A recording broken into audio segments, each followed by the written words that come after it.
No, you're touching on something very important about Niebuhr, and that's that, he wrote so much of so many different periods of history, and the way that he wrote was so attuned to context that Niebuhr can become kind of a wax nose, where people just like pick the parts of Niebuhr that they like and ignore the rest, and then fashion their own version of him. And that's actually, where he's similar to a figure like Augustine, right? Who just wrote volumes and volumes and volumes in all sorts of complex ways, and people kind of choose the version of Augustine that they like. And my impulse as somebody who's, been trained, in systematic theology is to say, like, no, no, no, there's one figure. Let's figure out what the overarching message of all their writings, once you've contextualized it, thought about it, what are the strands that you can pull all the way through their work.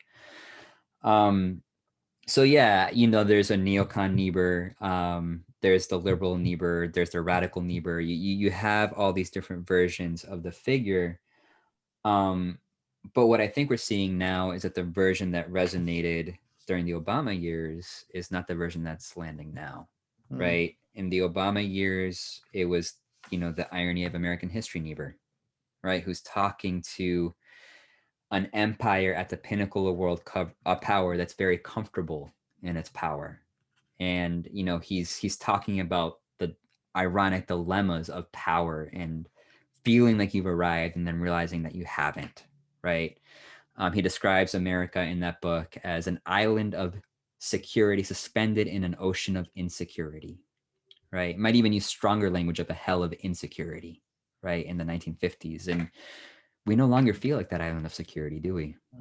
I, the Niebuhr that lands right now, I think, is the Niebuhr of the 1930s, who was angry and frustrated and, had to work real hard to not slip into despair. And that's the Niebuhr that wrote books like Moral Man and Immoral Society, that wrote one of my favorites, Reflections on the End of an Era.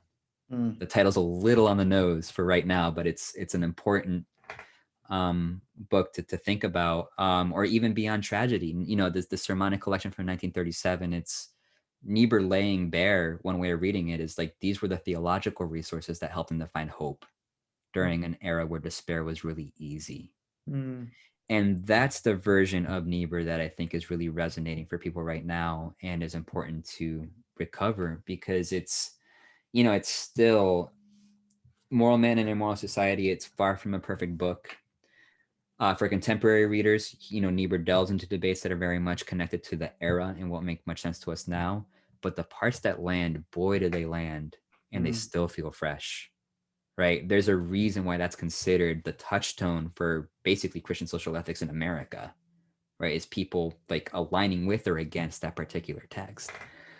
And so I think that book continues to be really important. It's such an astute analysis of power and how power corrupts and how to try to, wrest some good, salvage some good in a world where, people are just playing power games. What does that look like?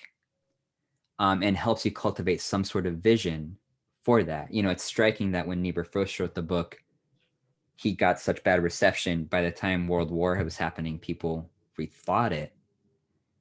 And, somebody like Martin Luther King had a similar reaction where he, at first, we know when he's writing about Niebuhr at places like Crozier Theological Seminary, he basically thinks, okay, this is much too cynical, right? There's this whole love thing, Reinhold. Please remember that. King was right about that. But, in the teeth of the civil rights movement, you have somebody like Martin Luther King saying, okay, what I thought was cynical before now just feels realistic about Niebuhr.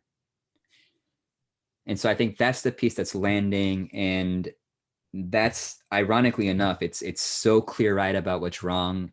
That in itself is bracing. And I think for a lot of people helps bring them back from the abyss a little bit.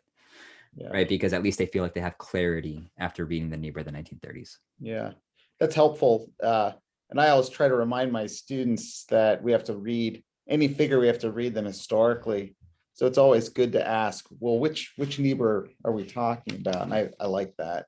Absolutely. And one of the people that we interviewed, the historian Gary Dorian, who's the Reinhold Niebuhr professor at Union, the way he put it, and I think he's right about this, he said, Niebuhr changed his mind every 10 years.